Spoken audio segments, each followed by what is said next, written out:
اللہم صلی علی سیدنا و مولانا محمد۔ تختی نمبر 11 تختی نمبر 11 چل رہی ہے، اور اس تختی کے اندر سکون کی مشق کی جائے گی، یعنی جزم والے حروف ان کی مشق کی جائے گی۔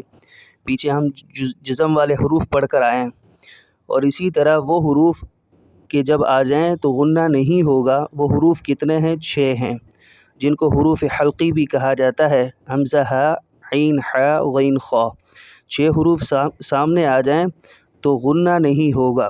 اور غنہ کہتے کسے ہیں؟ غنہ کہتے ہیں ناک میں آواز لے جانے کو، ٹھیک ہے؟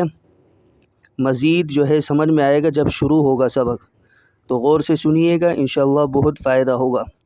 بسم اللہ الرحمن الرحیم۔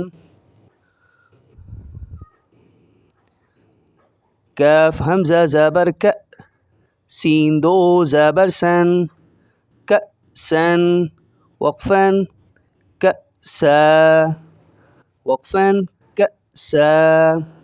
میں نے پیچھے بتایا تھا کہ الف اگر وہ خالی ہے، اس پر کچھ بھی نہیں ہے، نہ زبر ہے، نہ زیر ہے، نہ پیش ہے، نہ جزم ہے، تو وہ الف ہی ہے۔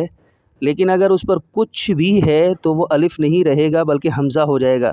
تو کاف کو یہ حمزہ کے ساتھ ملا رہے ہیں، یہ الف نہیں ہے۔ اور سین کیونکہ یہ آخری لفظ ہے، آخری لفظ پر جب 2 زبریں آ جائیں تو وقف کے بعد اس لفظ کو ایک الف کے بقدر کھینچ کر پڑھا جاتا ہے۔ تو پہلے تھا ک سن، وقفاً ک سا۔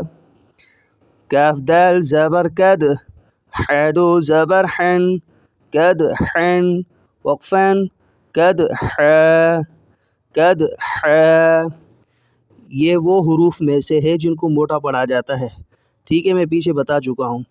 اور اینڈ کے اندر 2 زبریں آ چکی ہیں، تو وقف کے بعد ایک الف کے بقدر حا کو کھینچا جائے گا۔ پہلے تھا کد حن، وقفاً کے بعد کد حا۔ یا غین پیش یغ، نون یا زیر نی، یغنی، وقفاً یغنی۔ غین کو موٹا کریں گے، یگ، کاف نہیں بولیں گے، غین ہے، ٹھیک ہے؟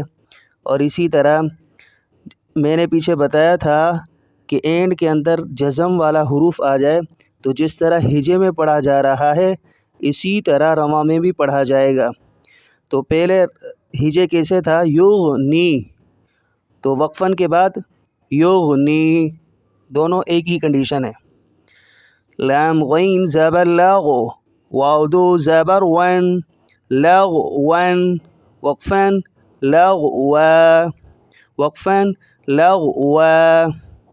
غین کو موٹا کریں گے کیونکہ ہرا ہے، اور اسی طرح اینڈ کا لفظ بھی واو ہے اور اس کے اوپر 2 زبریں ہیں، وقفاً کے بعد اسٹاپ کی صورت میں کھینچ کر پڑھا جائے گا ایک الف کے بقدر، لغون، وقفاً لغوا۔